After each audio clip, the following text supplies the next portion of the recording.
Si le stade Uniprix favorise les échanges, il suscite également des questions. Comment les amateurs de tennis viennent-ils au stade? En voiture, pour la plupart. C'est pratique, mais ça ne favorise pas le contact avec le quartier. Après le tennis, on reprend le volant pour rentrer chez soi, sans avoir vu autre chose que l'enceinte du stade et de sa voiture. Les petits futés comme nous, là, qui prennent le métro pour venir au stade Uniprix puis qui servent à leurs deux jambes pour se déplacer, là, ils ont beaucoup plus de chances de découvrir la vie du quartier Villeray.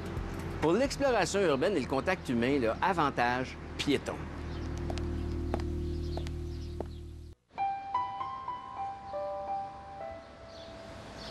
La Cité du Nord. C'est ainsi que l'on nommait Villeray au début du 20e siècle. Dans les années qui suivent la Première Guerre mondiale, Montréal connaît une expansion économique et démographique sans précédent. Grâce à l'avènement du tramway électrique, les distances se réduisent et les ouvriers peuvent résider loin de leur lieu de travail. Villeray devient un quartier ouvrier modèle avec ses petits commerces, ses services publics et ses églises, dont Saint-Jean-de-la-Croix, récemment transformée en condo. Quant aux écoles, l'éducation s'y donne essentiellement en français, quartier populaire oblige. À Villeray, on trouve essentiellement des habitations modestes et sans prétention, mais aussi quelques belles maisons bourgeoises, comme celle-ci, qui a pignon sur la rue Casgrain. Un bel exemple de décor des années 20. Vitraux, verres ouvragés, jolies briques, galeries à piliers de bois. La vie en ville, côté soleil. En 1960, la construction de l'autoroute métropolitaine freine le développement du quartier vers le nord, scellant définitivement les frontières de Villeray. Aujourd'hui, il subsiste un peu de l'esprit du village tranquille. Dans certains jardins, les cultures potagères et maraîchères exhalent un tel parfum qu'on pourrait se croire à la campagne. Angle Villeray et Henri-Julien, on reprend le cours de la petite vie urbaine du quartier pour découvrir l'une de ses plus célèbres adresses.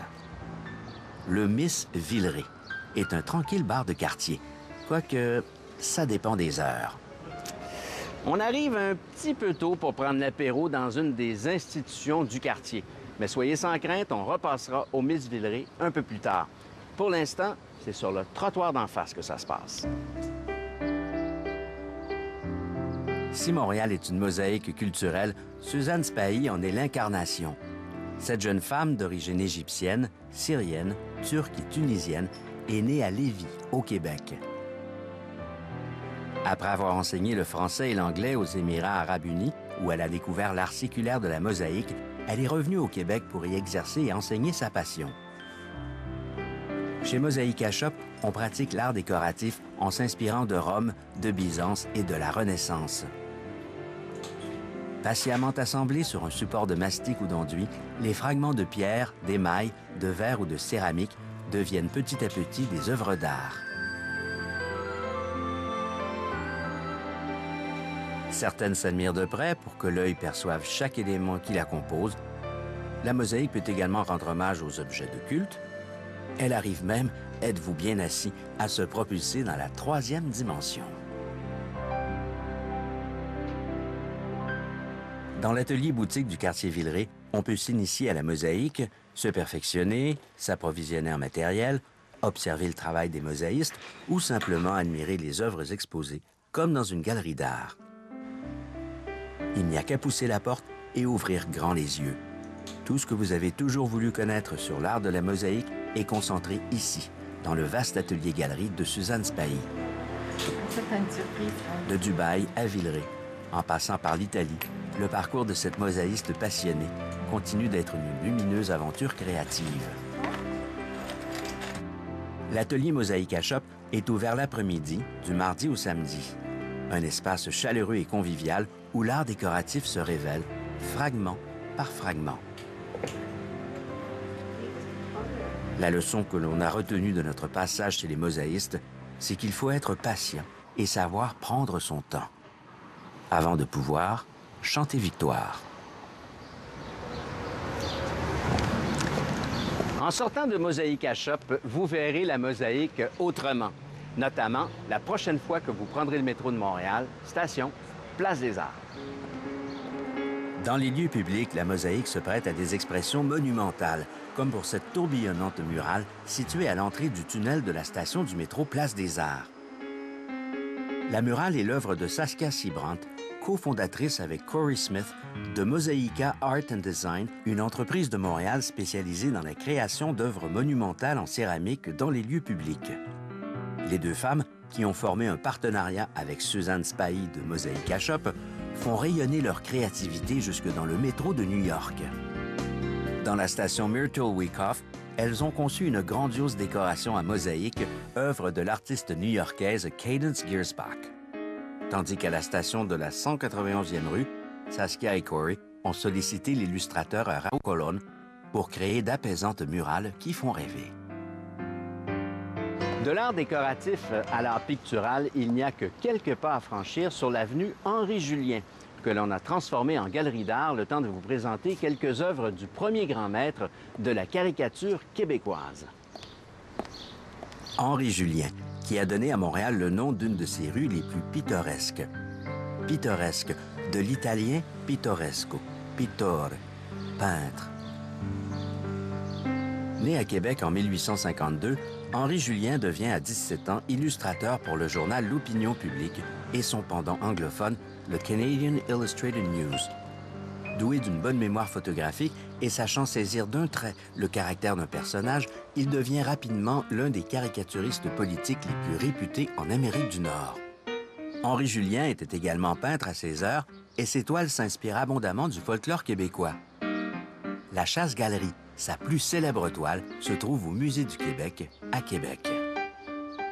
Premier artiste québécois à avoir rayonné hors des frontières du Québec, Henri Julien se fit notamment reconnaître aux États-Unis, en Angleterre, ainsi qu'en France, où ses dessins aux traits précis, élégants et racés suscitaient l'admiration.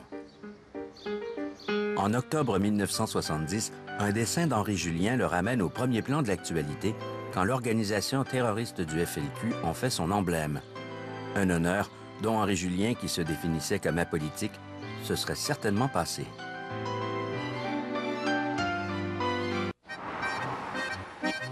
En toutes lettres et en verdure, la petite Italie annonce ses couleurs.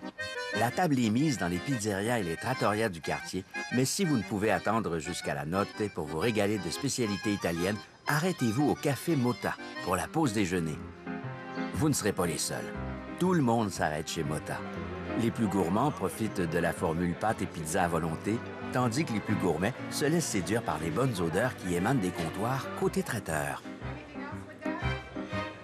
Chez Motta, les variations culinaires sur l'inépuisable thème de la gastronomie italienne composent une savoureuse partition écrite chaque jour dans cette institution de l'avenue Mozart.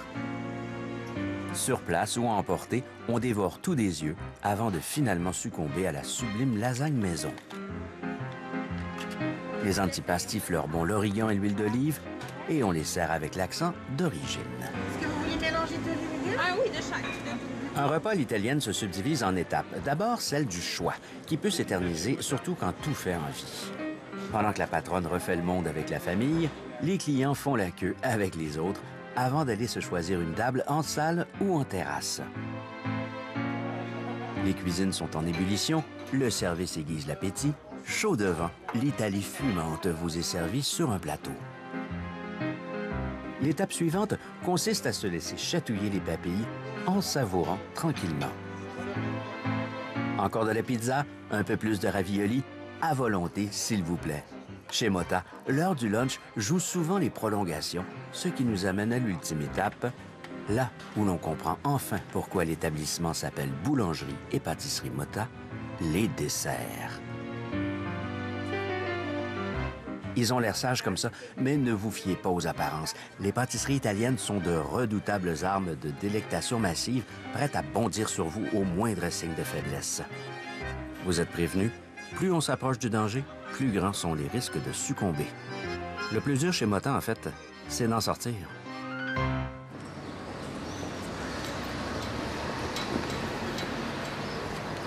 Il n'existe pas vraiment de frontière entre le Grand Montréal et la Petite Italie, même si deux arches monumentales enjambent le boulevard Saint-Laurent aux extrémités sud et nord du quartier.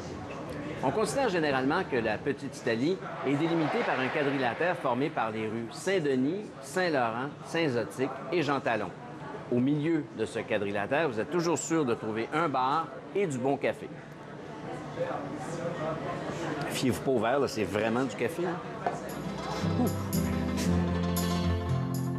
Au début du 20e siècle, les immigrants italiens se sont installés ici pour travailler au développement du chemin de fer et dans les carrières de pierre de la montée Saint-Laurent. Pour accompagner la grande histoire de la Petite Italie, une mise en musique s'impose.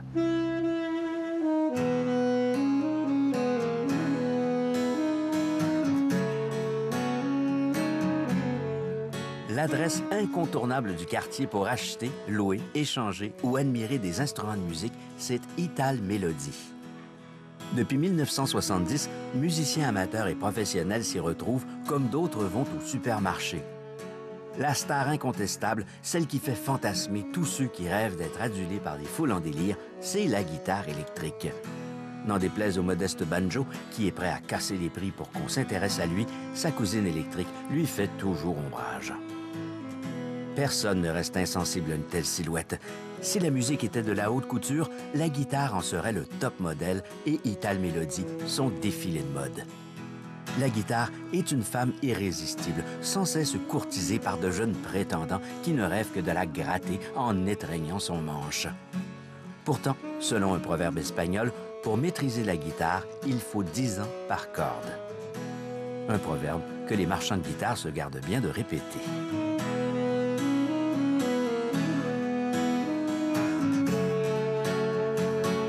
Au début du 20e siècle, la Petite Italie était une vaste campagne.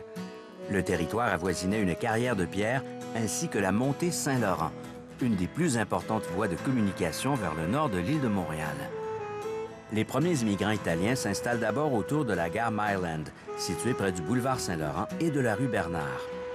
La terre est bonne pour la culture, on plante de la vigne, de la tomate et du basilic pour renouer avec les traditions du pays.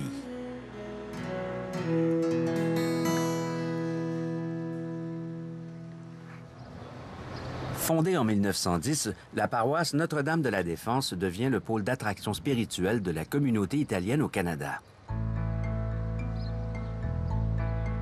La Petite Italie s'étend bientôt jusqu'à la rue Jean Talon. Les quartiers ouvriers se développent rapidement au rythme des industries qui s'installent le long du chemin de fer. L'usine Catelli et les ateliers de la Montreal Street Railways deviennent les principaux employeurs.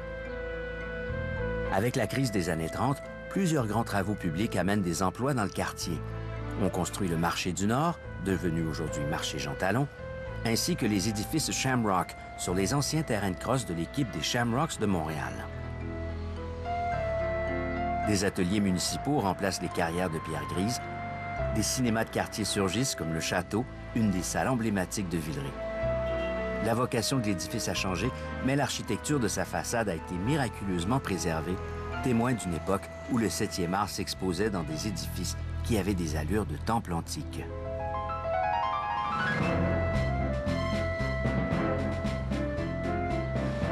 Située sur l'avenue Jean Talon, entre Berry et la Jeunesse, la Casa d'Italia a été fondée le 1er novembre 1936. 15e année de l'ère fasciste en Italie, c'était le règne de Mussolini, une époque controversée. À l'aube de la Deuxième Guerre mondiale, une période trouble, et il y a beaucoup d'Italiens de Montréal qui en ont pâti. Plusieurs d'entre eux ont été arrêtés, des centaines internés dans des camps militaires. Camillien Hood, qui était maire de Montréal, a lui aussi été interné. Il n'était pas italien, mais il soutenait ardemment la communauté italienne. On a des preuves de son internement. Après 4 ans de réclusion, notamment pour s'être opposé à la conscription militaire, Camillien Hood est accueilli triomphalement par la population à sa descente du train en gare Windsor de Montréal. À la Casa d'Italia, on rend hommage aux Italo-Canadiens qui furent internés au camp de Petawawa en compagnie de Camillien